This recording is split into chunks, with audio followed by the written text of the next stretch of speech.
ஒரு காலத்தில் mobile phone வாங்குவது என்றால் பலருக்கும் முதலில் நினைவுக்கு வந்த பெயர் நோக்கியா. வலுவான கைபேசிகள், நீண்ட பேட்டரி, எளிய பயன்பாடு, உலகம் முழுவதும் கிடைத்த விநியோகம் ஆகியவை அதன் பெரிய பலம். குறைந்த விலை சாதனத்திலிருந்து உயர்ந்த மாடல் வரை பல வகை வாடிக்கையாளர்களை ஒரே பிராண்ட் பிடித்தது.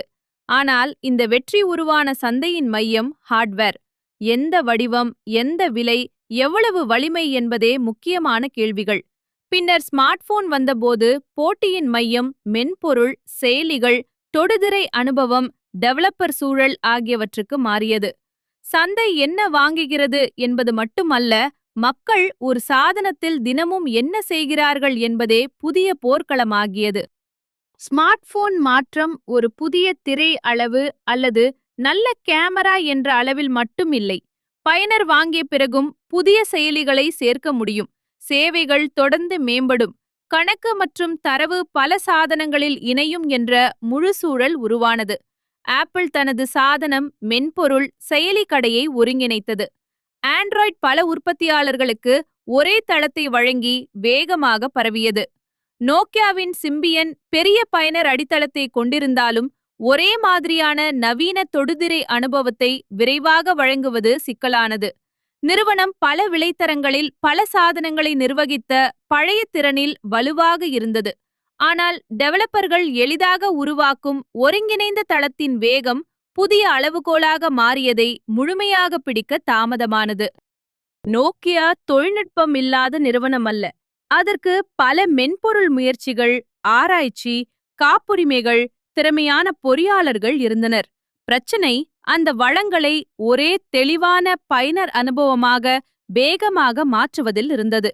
பழைய சாதனங்களுக்கு ஆதரவு, பல தளங்களின் வளர்ச்சி, புதிய தொடுதிரை எதிர்பார்ப்பு, உலகளாவிய மாடல் திட்டம் ஆகியவை முடிவெடுப்பை சிக்கலாக்கின. போட்டியாளர்கள் ஒவ்வொரு ஆண்டும் தளத்தை வலுப்படுத்திய போது நோக்கியா எந்த வழியை நீண்ட கால மையமாக எடுக்கும் என்ற கேள்வி நீண்டது. தொழில்நுட்ப நிறுவனத்தில் தாமதம் ஒரு காலியிடத்தை உருவாக்காது.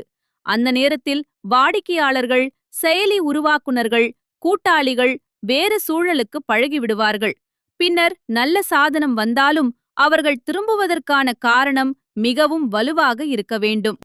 2021இல் நோக்கியா மைக்ரோசாஃப்ட்டுடன் இணைந்து விண்டோஸ் போன் பாதையை தேர்ந்தெடுத்தது.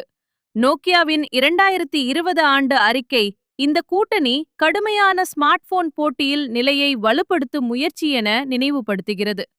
திட்டத்தின் தர்க்கம் புரிந்து கொள்ளக்கூடியது. நோக்கியாவின் ஹார்ட்வேர், வரைபடம், விநியோகம், மைக்ரோசாஃப்டின் மென்பொருள் மற்றும் சேவைகள். ஆனால் சந்தையில் ஏற்கனவே iOS மற்றும் ஆண்ட்ராய்டு வேகமாக வலுவடைந்திருந்தன. புதிய தளத்திற்கு நல்ல கைபேசி மட்டும் போதாது. செயலி உருவாக்குனர்கள் முதலீடு செய்ய வேண்டும். பயனர்கள் தேவையான செயலிகளை பெற வேண்டும். விற்பனையாளர்கள் நம்பிக்கையுடன் பரிந்துரைக்க வேண்டும்.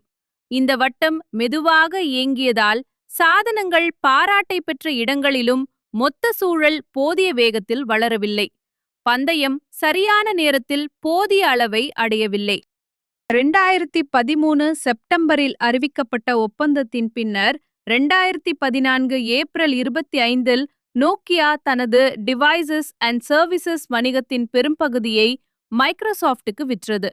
நோக்கியாவின் அதிகாரப்பூர்வ அறிவிப்பில் மொத்த பரிவர்த்தனை மதிப்பு முன்பு அறிவிக்கப்பட்ட 5.44 பில்லியன் யூரோவை விட சற்றே அதிகமாகும் என எதிர்பார்த்ததாக கூறப்பட்டது. 2014 ஆண்டு அறிக்கைப்படி சுமார் 25,000 ஊழியர்கள் மைக்ரோசாஃப்ட்டுக்கு மாற்றப்பட்டனர். ஆனால் நோக்கியா நிறுவனம் முழுமையாக முடிந்துவிட்டது என்று சொல்வது தவறு. நெட்வொர்க்ஸ், ஹியர், டெக்னாலஜிஸ் போன்ற வணிகங்கள் தொடர்ந்தன. பின்னர் நிறுவனம் தொலைத்தொடர்பு வலையமைப்பு மற்றும் காப்புரிமை மையமான வேறு வடிவுக்கு மாறியது. சரிந்தது நோக்கியா என்ற பெயர் அல்ல, மக்கள் கையில் இருந்த அதன் பிரதான போன் வணிகத்தின் ஆதிக்கம்.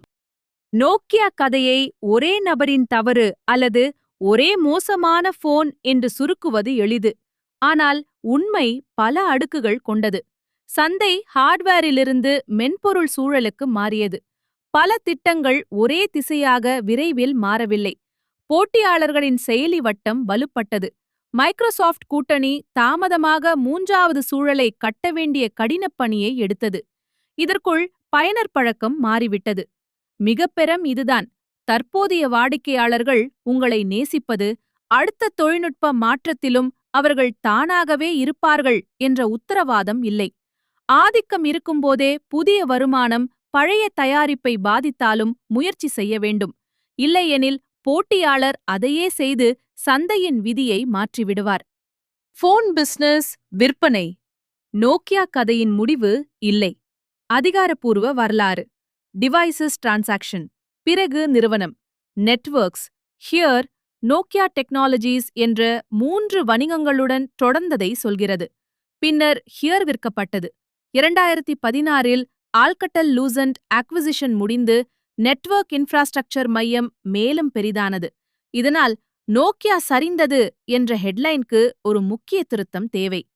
கன்சியூமர் போன் ஆதிக்கம் முடிந்தது. ஆனால் நிறுவனம் தனது பேட்டன்ட்ஸ், ரீசர்ச், டெலிகாம் நெட்வொர்க் திறன்களை வைத்து புதிய வடிவம் எடுத்தது. ஒரு கம்பேக் முழுமையான பழைய நிலைக்கு திரும்ப வேண்டியதில்லை.